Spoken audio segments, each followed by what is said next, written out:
Tapi kekuatan Presiden Putin yang saya kagum dari kabinetnya menurut saya adalah masyarakat itu tidak boleh susah. Dengan cara apa? Semua bahan makanan pokok itu nggak ada yang naik.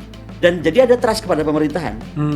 Toh pemerintahannya apapun yang terjadi, masyarakat nggak diganggu kehidupan mendasarnya. Jadi itu buat saya jadi sangat menarik. Kenapa? Terus kemudian saya melihat Indonesia itu, jadi gemes ya. Karena ya itu mungkin bedanya. Ketika para pemimpin itu diambil dari tanda terima kasih ya. Jadi latar belakangnya apapun tidak dilihat. Kok bisa orang berpendapat itu kemudian Diserang, bukan cuma diserang, dipolisikan. iya, dikriminalisasi. Kan jadi gimana dong, ini negara ini mau dianggap apa, mau semua negara clown gitu, semua orang Jadi tiba-tiba ada buzzernya yang mengatakan sama klasik bahwa yang namanya kebebasan berpendapat itu ada batasnya. Ya, yang dipikirkan batasnya dan batasnya itu terserah pemerintah.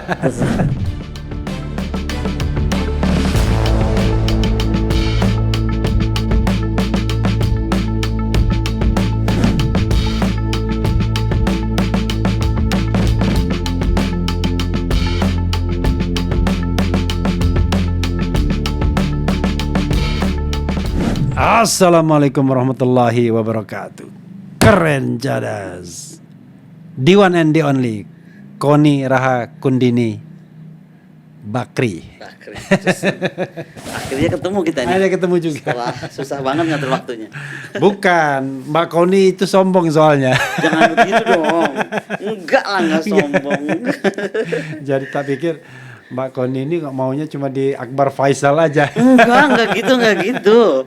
Pas aja kebetulan kalau pas Kakak Akbar bisa, aku bisa gitu. Itu. Jadi sobat RH sekalian, saya sama Mbak Koni ini sebenarnya memang belum pernah bertemu secara, kecuali waktu peluncuran buku sekali. Peluncuran buku yang berapa kali sih sebenarnya? Cuman kan Bapak ini top kan, selalu di orang-orang top. Yang top tuh Mbak Koni. Jadi Mbak Koni makasih banyak ya. Kembali. Karena gini, kita konsep di sini agak beda dengan kalau RH biasanya. Kalau RH biasanya kan oposisi melulu. Keras ya. Kalau di sini kita berusaha 4 hal. 1 profile. Yes. 2 work, ya kan? 3 achievement. 4 legacy. Yes. Tapi intinya apa aja boleh kita omongkan pokoknya. Terus sana kemari ya. Ya. Jadi memang kayak apa ya istilahnya, kita betul-betul membuat orang profile itu secara komprehensif. Iya. Dan ini mudah-mudahan dan itu perlu. Iya. Jadi maksudnya gini, bukan momen opname aja. Misalnya kita mau ngomong tentang A doang karena kejadian hari ini, enggak. Ini kita pengen gitu ya. Iya, jadi kayak holistik gitu kan. Holistik. Ya. Oke. Nah. Jadi unfortunately saya lupa bawa laptop saya. That's okay. Karena itulah susahnya kalau tempatnya berbeda dengan markasnya ya.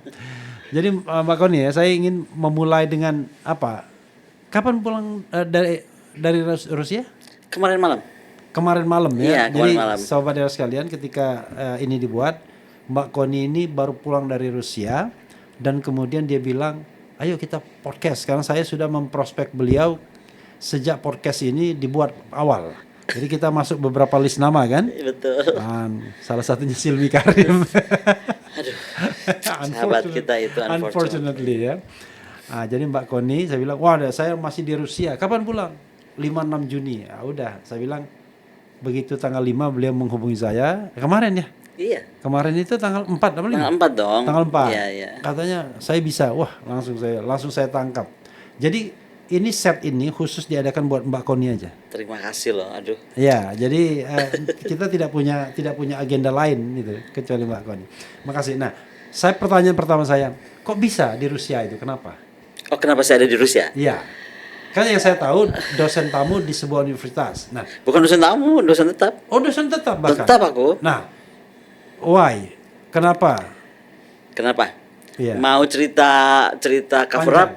Enggak, mau cerita cover up atau mau cerita the real story? The real story.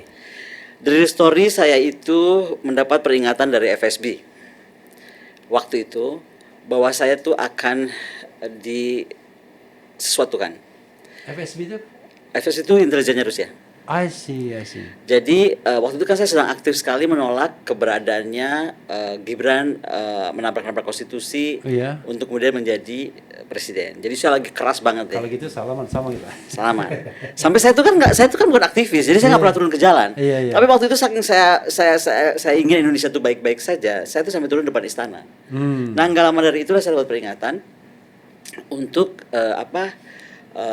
dikasih waktu 1 kali 24 jam karena dari data yang diterima saya kayaknya akan diapa-apakan gitu. Akan diciduk gitu. Diapa-apakan tuh diselesaikan mungkin. Iya, oke. Ya kalau diciduk mungkin selesai, iya, tapi kalau oke. diselesaikan kan.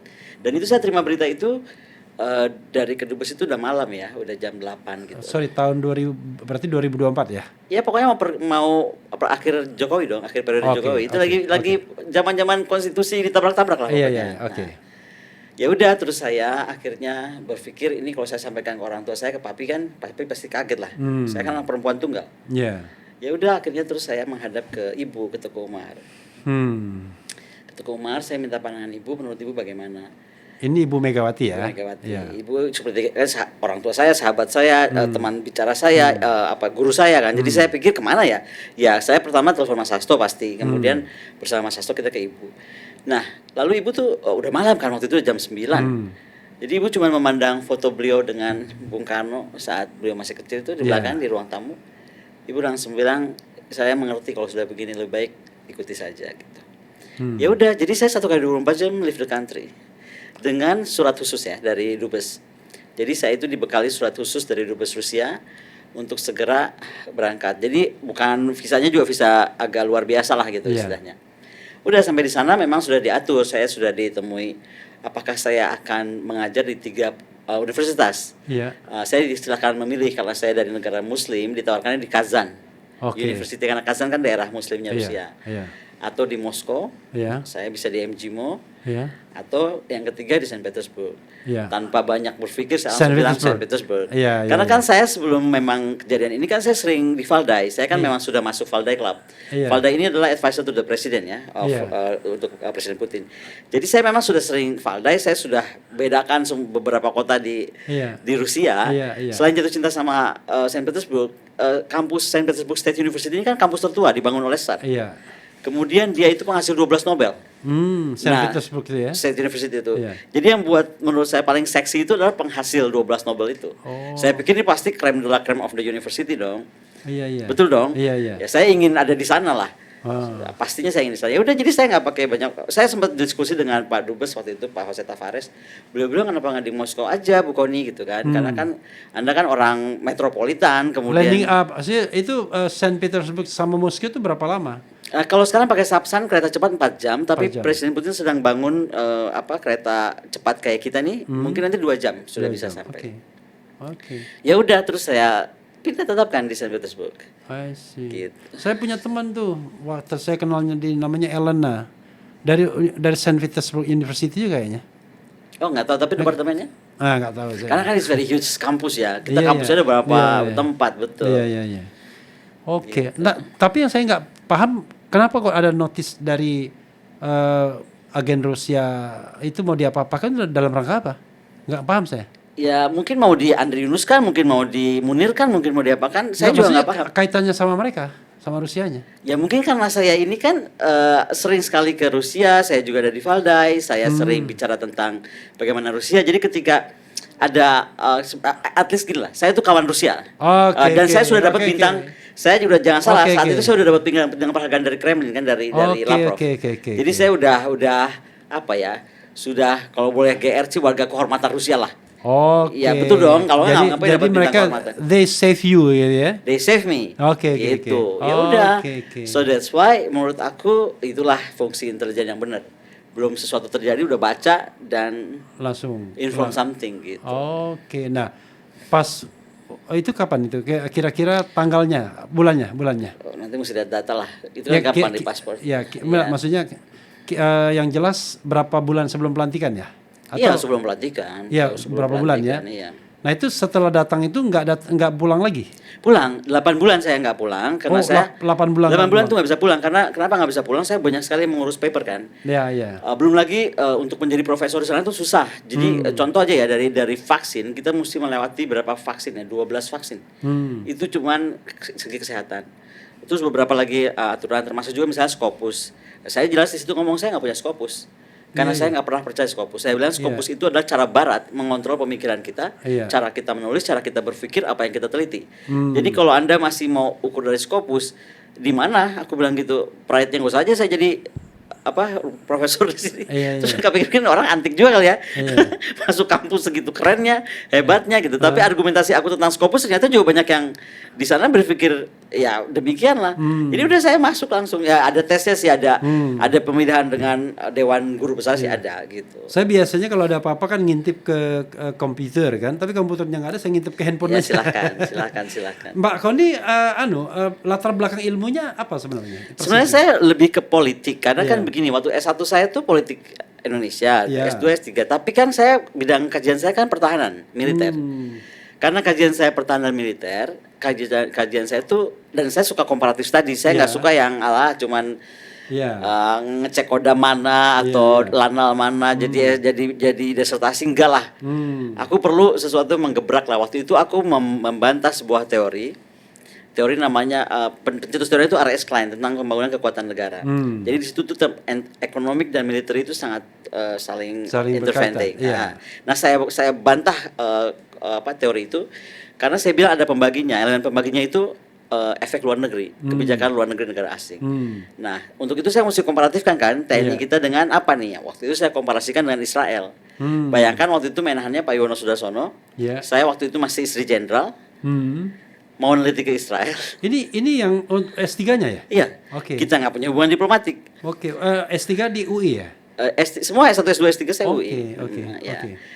Terus akhirnya kemudian juga memang gitu, kalau udah ada niat Tuhan tuh memudahkan ya. Saya kemudian dapat chevening.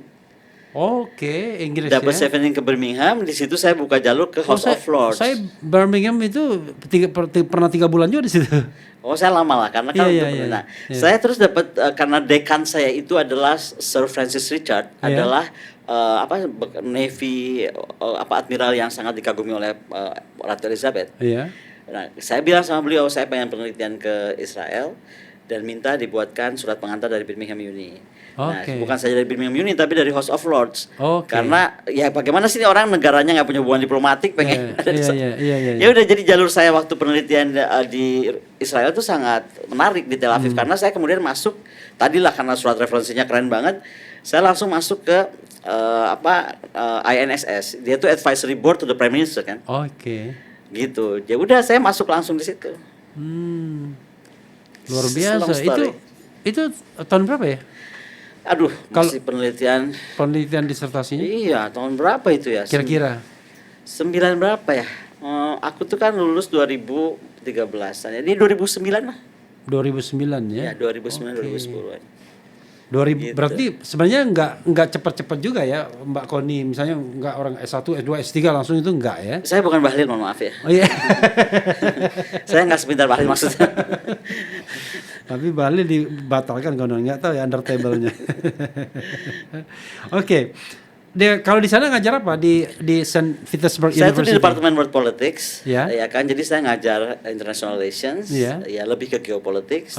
Tapi karena saya masuk ke Departemen World Politics, akhirnya ya lebih kepada semua kawasan. Tadinya kan saya dianggap aneh atau dianggap khusus karena datang dari negara Asia Tenggara, kemudian kan nggak ada siapa lagi, cuma saya lah yang makhluk aneh itu kan. Udah, tapi akhirnya sekarang saya juga mendalami Arktik, mendalami Greater Eurasia Partnership, bagaimana mendekatkan Rusia menjadi lebih Asia, gitu.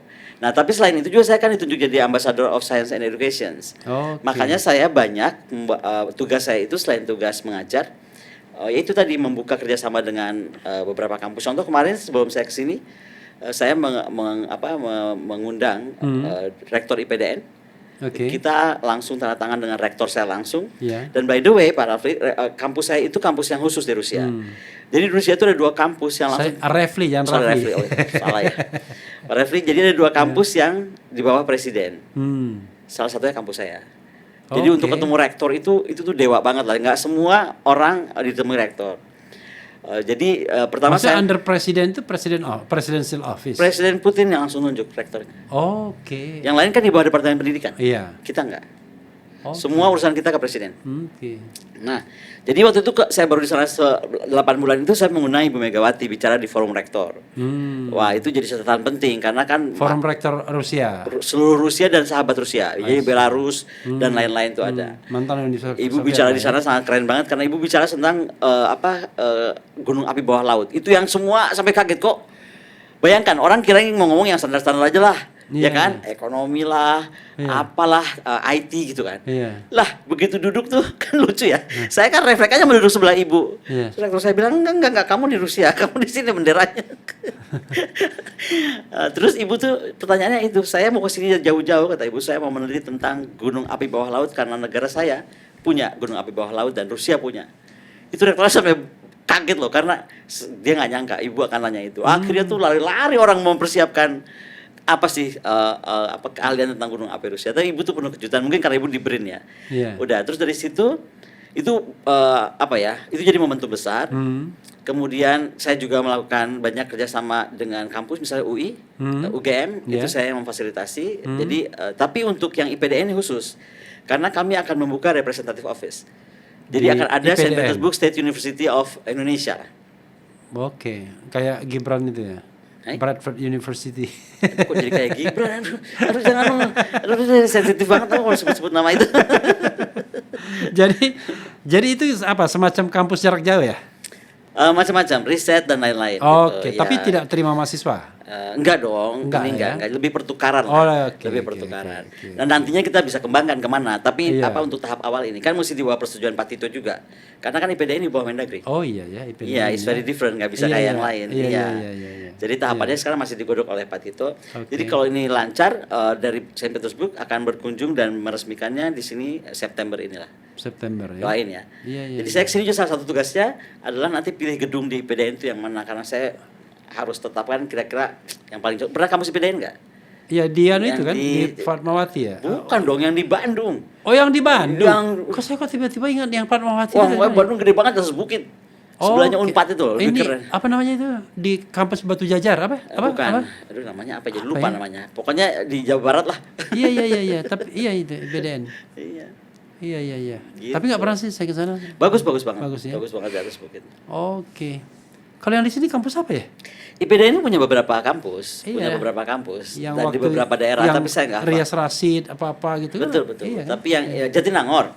Tapi Jatinangor, IPDN Drill, IPDN Rektor dan lain-lain ada di Jatinangor. Oh, I see. Oh, dulu APDN ya? Enggak dong.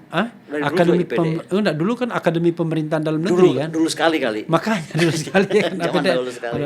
Tempat saya ada drum bandnya gitu. Terkenal kan APDN. Iya. Oke. Menarik ya. Mbak Koni, gini, sekarang saya banyak hal yang ingin saya tanyakan ya. Kita mulai dari luar negeri dulu ya. Boleh. Kabar perang Rusia Ukraina seperti apa? Ini masih perang apa enggak? Atau enggak diberitakan lagi atau bagaimana? Kayaknya adem-adem aja. Enggak adem-adem aja. Karena menurut saya ini negara barat nih, negara-negara Eropa tuh masih terus ingin ganggu Rusia. Mungkin kalau ini udah masalah pride ya. Iya. Atau masalah keputusannya salah, sakit hati sendiri, pengen aja rese gitu, ngeganggu Rusia terus. Contoh kemarin kita tuh kan sebenarnya kan saya harus ada di SPF nih. Kalau saya tuh pulang karena ada rapat dengan Polri. Apa tadi SPF. SPF tuh kayak Davosnya Rusia lah. Saint Petersburg namanya Economic Forum. Yang Pak Presiden Prabowo bicara setahun lalu kalau nggak salah ya. Nah ini sekarang tuh sedang berlangsung itu. Itu di pagi hari itu kemarin ada serangan juga ke Saint Petersburg. Itu jarang-jarang karena Saint Petersburg itu kan kota yang sangat diprotected lah sama dari Moskow. Tapi itu kemarin tembus pada saat menjelang acara. Jadi ya kena oil refinery kita lah di Saint Petersburg. Jadi kalau serangan tuh kita di sana tuh, makanya kalau misalnya Pak Refli WA saya agak lambat jawab atau agak kenapa, kami sering diacak. Nah, jadi tiba-tiba nanti nggak bisa, semua mati nggak bisa. Kami karena udah punya WhatsApp sendiri kan, di Rusia kita punya Max. Max tuh udah WhatsApp kita sendiri lah. Kayak di Cina itu pakai apa? Weibo ya apa? Saya malah lupa lagi. WeChat. Nah itu. Nah saya nggak pernah punya Cina, saya nggak tahu. Tapi kalau di kita pakai Max. Nah, jadi untuk buka Telegram, buka WhatsApp, Instagram, itu ada effort tuh. Jadi kalau saya ngeliat rajin aja saya itu Instagram tuh karena gemes aja sekali bisa buka, apa yang gue bisa upload, gue upload. Oke. Oh, jadi dibatasi anunya, ininya? Dibatasi karena kan sinyal tuh harus diacak terus. Jadi Iya, kalau iya. misalnya Pak Refli koordinat saya nggak di rumah saya atau nggak di kampus, Iya, bisa iya. ada di dekat Finlandia misalnya atau di mana, supaya diacak kan. Iya. Gitu. Oke. Don't go anywhere. Kenapa enggak ini? Istirahat dulu. Gitu.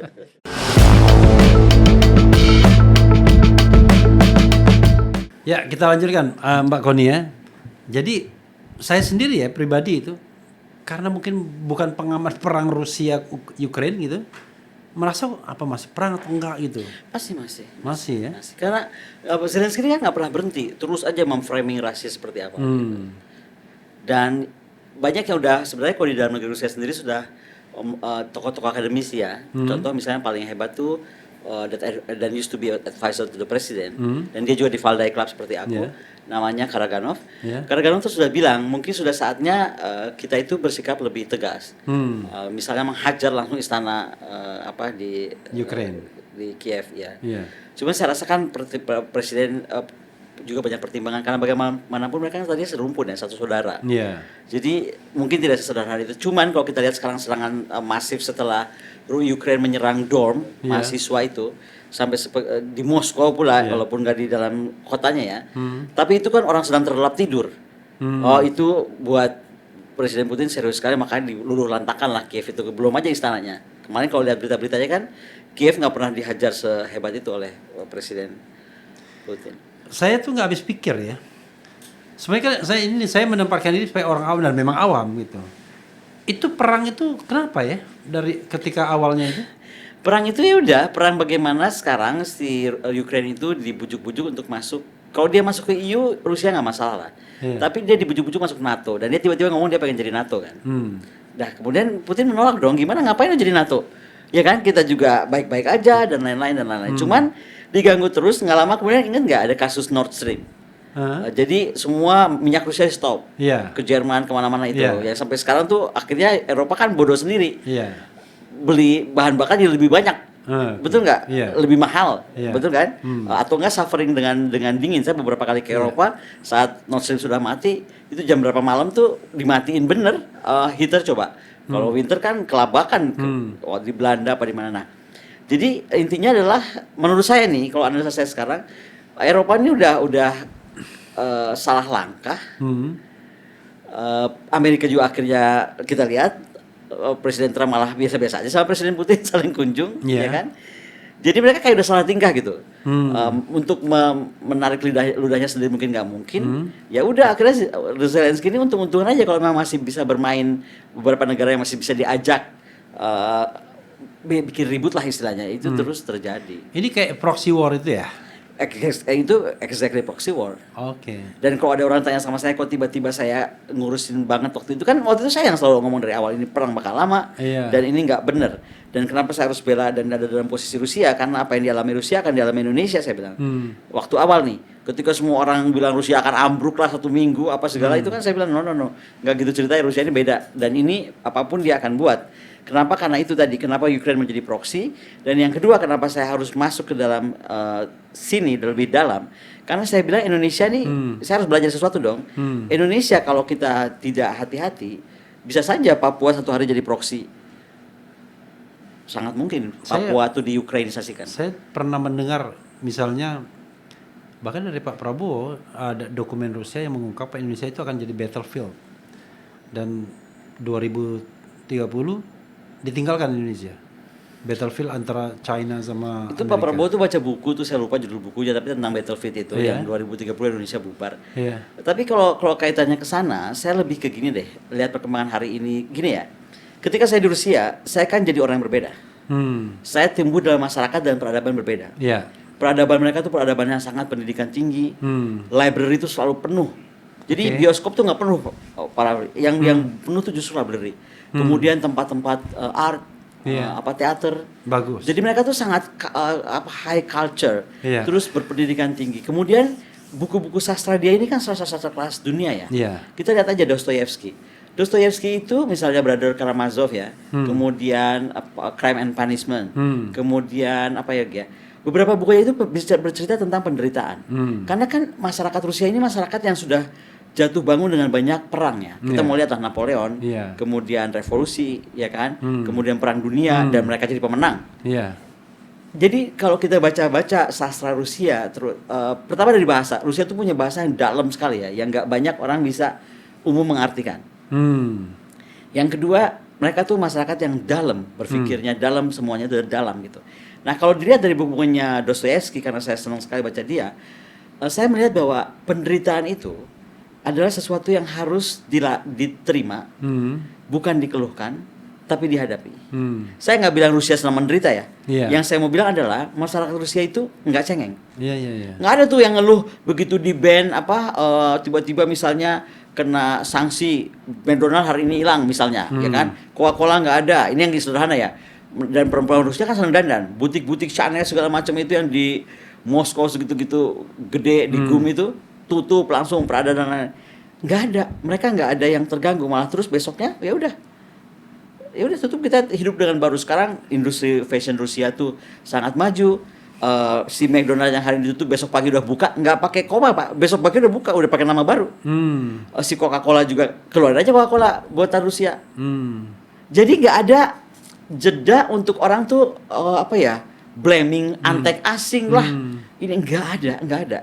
Pokoknya udah, kita lagi kena masalah, kita hadapi bersama-sama. Tapi kekuatan Presiden Putin yang saya kagum dari kabinetnya menurut saya adalah masyarakat itu tidak boleh susah. Dengan cara apa? Semua bahan makanan pokok itu nggak ada yang naik. Nggak ada yang naik dalam jangka tidak ada. Jadi misalnya kondisi apapun negara nih mau disanksi, rubel lagi jatuh bangun. Sekarang dia jadi yang terkuat kan, mata uang terkuat hari ini kan rubel. Bayangkan loh, dari saya datang tuh masih sangat, sekarang udah 3 kali lipat lah nilainya rubel tuh. Anyway, beras, minyak, pokoknya 9 bahan pokok lah, ya kan? Itu murah sekali. Jadi masyarakat ya udah, dan jadi ada trust kepada pemerintahan. Toh pemerintahannya apapun yang terjadi, masyarakat nggak diganggu kehidupan mendasarnya.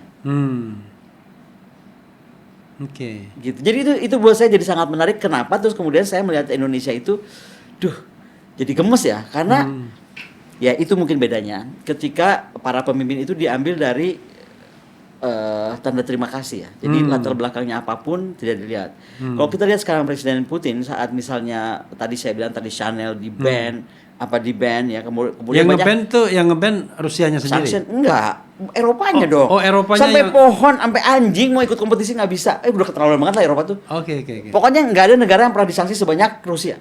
Orang gara-gara perang sama Ukraina. Gara-gara perang ini. Nah, yang mereka buat malah kemudian ada seorang anak muda mantan Menteri Ekonomi namanya Maxim Oreskin. Dia sekarang menjadi Prime Minister. Jadi kita tuh ada beberapa Prime Minister. Oh, lebih dari satu Prime Ministernya? Ya ada Prime Minister mudanya lah. Prime Minister mudanya. Iya. Nah dia langsung ditunjuk Presiden Putin untuk bertanggung jawab terhadap creative industries. Apa itu creative industry? Semua Pak, dari mulai bikin game, fashion, cafe, restoran, art, you name it lah. Robot, AI, semua yang hubungan dengan creative industry itu jadi sangat besar dan sekarang itu sangat masif. Jadi kalau sekarang lihat Rusia itu tadi, kalau kita yang ekrab kemarin itu, jadi kalau ngeliat Rusia itu benar-benar ya udah kehidupan berjalan normal, nggak ada itu ada substitutnya yang dengan mudah dibuat oleh negara gitu. Tapi kan artinya sebenarnya kan misail itu bisa menjangkau mereka anytime kan, at any time. Tapi kita kan sangat kuat lah, pertahanan Rusia sangat kuat. Iya. Contoh aja lah, contoh Saint Petersburg itu tiap hari ada 500-an drone lebih kali nyerang kota kita. Ini kota saya ya, saya. Belum lagi Moskow, apalagi daerah-daerah lain gitu. Mungkin yang saya khawatirkan sekarang kalau saya pribadi nih, karena saya ini kan Saint Petersburg bersebelahan dengan Finlandia. Jadi kita cuma dipisahkan dari Saint Petersburg, Karelia, kemudian areanya Finlandia. Jadi yang saya khawatirkan justru dengan Finlandia masuk ke NATO, akan lebih dekat NATO di depan pintu kita. Jadi pangkalan ya. Jadi lebih dekat kan gitu. Tapi toh juga saya rasa juga nggak segegabah itu NATO, karena apalagi Amerika pun udah nggak udah dibilang sih udah capek juga sama Zelensky ya. Udah nggak seperti awal kan. Nah, makanya waktu kemarin Trump akan lagi maju election, saat saya di Valdai kan kita lagi debat tuh siapa kira-kira presiden akan terpilih. Saya angkat tangan, saya harap ini yang terpilih Trump. Kaget kan semua, gimana kok bisa lu Trump, orang ini aneh. Oke, itu orang aneh, aku bilang. Oke, orang itu tuh ajaib cara berpikirnya, tapi satu hal, dia komunikasi. Foto kuping saya, begitu dia jadi presiden lagi, dia akan ketemu Presiden Putin. Kejadian kan, langsung alasan summit. Iya. Jadi gini, orang boleh bertentangan, ini satu hal yang saya belajar juga ya, orang boleh saja dia berbeda pendapat, dia bertentangan, tapi komunikasi jalan. tapi komunikasi harus jalan. Iya. Jadi nggak kayak bikin, apalagi di sini noraknya pakai buzzer itu, di sana nggak ada. Iya. Ya udah, kalau satu tokoh bicara ya didengarkan aja, argumentasinya apa. Kalau debat ya debat aja gitu, tapi nggak terus saling bunuh. Iya. Gitu kan. Apalagi pakai buzzer Aduh, kalau rame-rame. buzzer saya udah super keterlaluan. Herannya saya itu kan, saya bisa cek dari mana buzzer itu. Iya. Lebih shock saya kira. Ya ampun, negara kayak nggak punya tuan. Ternyata buzzernya dari istana. Ya, dan lain-lain. Kan kemarin kan Mbak Koni pernah begitu kan? Bukan cuma di sana, salah satu ini juga kan, institusi negara. Jadi saya pikir saya bisa tahu mejanya yang mana, nama yang ngerjainnya siapa juga saya bisa tahu. Jadi saya cuma bilang, jadi berhenti nggak nih? Kalau nggak saya ramein juga kan. Karena itu kan, siapa sih yang bisa beli alat peralatan negara sedemikian? Iya. Itu kan rakyat. Kenapa jadi menghantam rakyat yang sedang mencoba mengkoreksi jalannya bernegara yang betul? Coba bayangkan, kita ini punya YouTube kritis begini sudah 6 tahun. Itu dalam beberapa saat, misalnya sebulan 2 bulan itu algoritmanya bisa ditekan. Bisa ditekan, bisa nanti akunnya hilang malah. Beberapa kasus tuh. Iya kan, sangat bisa. Ya itu nggak benar, dan itu saya kenapa saya pikir tadi kemarin saya lihat Pak Hasyim Muzani ya, Pak Todung Mulya tuh benar tuh kalimatnya. Bagaimana mungkin di negara yang mengaku demokrasi, kok Hasyim Muzani? Saiful Muzani. Iya. Kok bisa orang berpendapat itu kemudian diserang, bukan cuma diserang, dipolisikan. Iya, dikriminalisasi. Kan jadi gimana dong, ini negara ini mau dianggap apa, mau semua negara clown gitu, semua orang jadi tiba-tiba ada buzzernya yang mengatakan sama klasik bahwa yang namanya kebebasan berpendapat itu ada batasnya. Ya, yang dipikirkan batasnya. Dan batasnya itu terserah pemerintah. Dan itu sedihnya juga, mereka tuh mohon maaf ya, ini kan kayak newcomer aja gitu, tiba-tiba bisa mengomentari seorang tokoh seperti Pak Muzani gitu. Iya. Ya kan, atau misalnya Teddy sekarang komentarin Dino yang cuma 3 bulan 3 bulan menjabat, kayak ada penghinaan atau mengeledek atau apa ya, maksud saya before you speak gitu, can you check gitu, lo yang ajak ngomong itu siapa, yang lo lagi mau attack itu siapa gitu loh. Kayak Saiful Muzani kan ibaratnya nabi survei Indonesia. Nabi survei Indonesia, everybody benar-benar patuh dan dengar lah kalau dia bicara, coba. Gitu. Dino Patijalal ya, anak muda yang udah malang melintang dari umur 15 tahun udah pendalamannya ke diplomasi udah seperti apa kan. Gini loh, maksud saya, oke dia boleh marah, boleh dia defending the president, tapi nggak juga harus jadi yaitu mengkerdilkan orang kan. Nah ini kok kayak dipelihara nih cara-cara mengkerdilkan orang kalau yang dia bicara benar gitu. Dan apa salahnya Dino? Kan saya ngomong yang sama itu. Saya bilang dari hitungan saya presiden habis hampir 1 triliun kalau nggak salah, dari 50, waktu itu saya itu masih 50 kali kunjungan. Berarti kan setiap kunjungan kalau kita rata-rata 20 miliar sehari. Di satu sisi dia minta semua orang ikat pinggang gitu, ikat pinggang.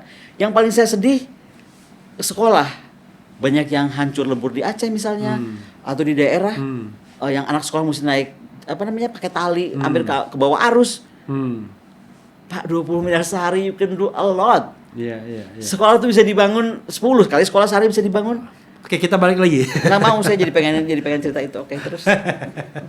Jadi balik lagi jadi perang Ukraine sama Rusia ini akan berapa lama lagi kira-kira? Nggak bisa ada yang prediksi, karena kan kita nggak tahu seberapa besar Eropa ini akan terus, dan Eropa yang saya bilang itu nggak stabil ya. Sebentar mereka juga terus bergolak di dalam EU sendiri kan.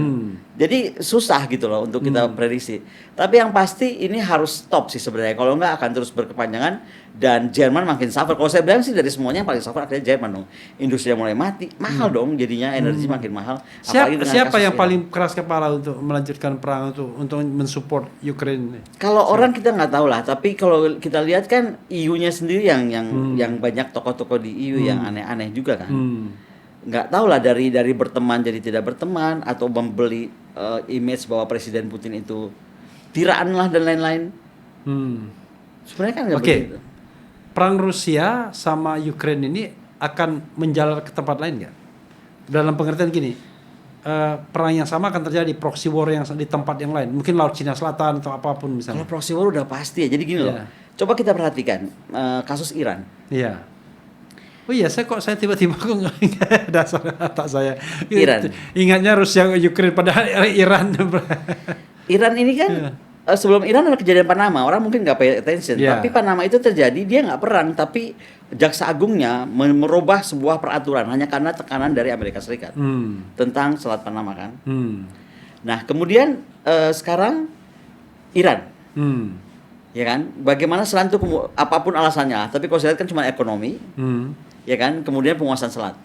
Nah coba kita kaitkan ke buku putih pertahanan Amerika yang paling baru 2026. Dia bilang dunia ini sekarang yang mesti dikuasai oleh Amerika isu ekonomi dan isu silent of communications. Which is selat-selat ini kan. Nah coba kita tarik ke Indonesia. Indonesia ini sekarang punya selat yang seksi banget, lebih seksi dari Hermus. Namanya Selat Malaka. Selat Malaka ini menurut saya kalau kita nggak hati-hati atau nggak pinter-pinter, ya kita either diakali atau dipermainkan secara proxy. Contoh lah, misalnya Amerika sekarang minta blanket overflight itu semua, kan nggak tiba-tiba sekonyong-konyong dia minta, ya kan? Atau sekarang kapal perang dia maunya bebas berkeliaran mencari apapun yang berhubungan sama minyak-minyak Iran. Pernah kan kayak seperti itu. Nah ini kan nggak boleh terjadi. Sebenarnya kita tuh harus membuat negara riparian, negara-negara yang punya selat ini, penguasa selat ini, betul-betul udah saling berpadu menjaga selatnya, nggak boleh orang luar masuk. Even though itu di buku putih pertahanan Amerika Serikat bahwa silent of communications itu jadi kayak national interest dia yang paling penting gitu kan.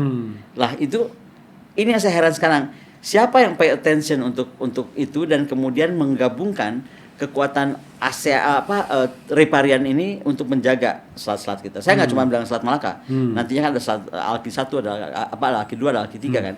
Tapi ini penting untuk kita bicarakan. Hari ini tuh kan Indonesia kayaknya sangat inward looking. Presidennya outward, tapi outwardnya jalan-jalan. Iya. Betul, saya appreciate lah katanya ada banyak investasi masuk ya. Tapi kan masih di atas paper. Untuk merealisasikan investasi mau dari Inggris lah, dari Jepang lah, dari mana itu kan masih perlu waktu. Dan di situ kan balik lagi ke Dino nih harus. Saya kenapa ngomongin Dino di sini?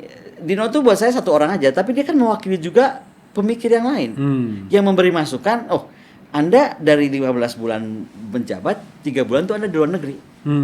Terlalu banyak nih, gitu kan.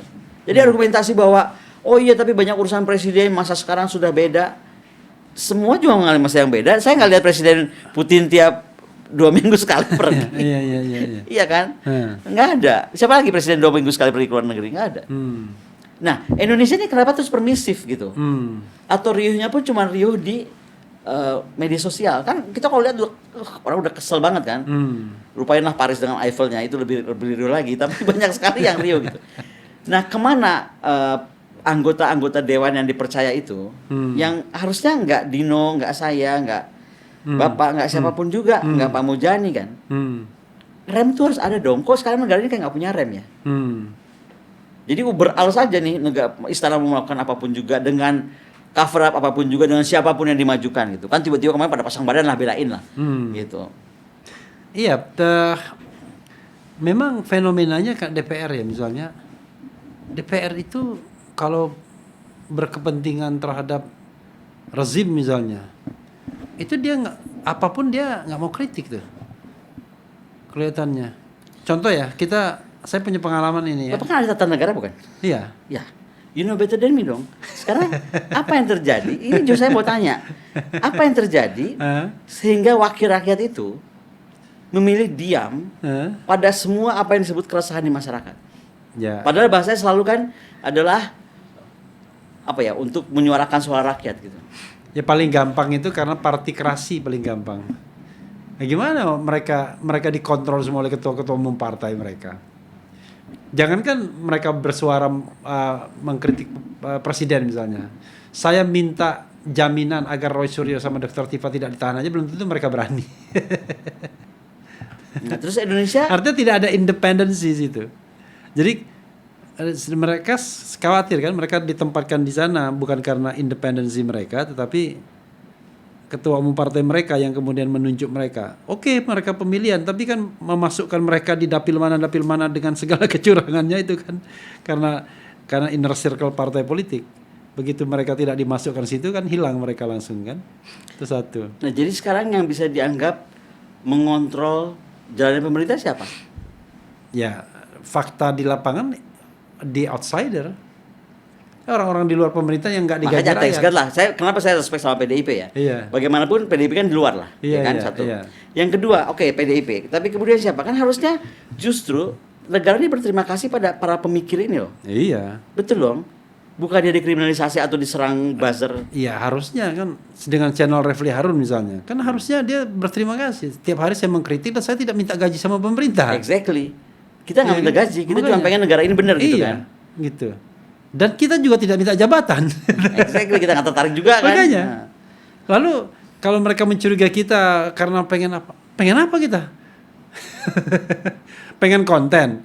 Konten bisa undang Mbak Koni aja bisa. Ngapain kita pusing-pusing merayu pemerintah atau hanya sekedar mengkritik pemerintah untuk minta konten kan?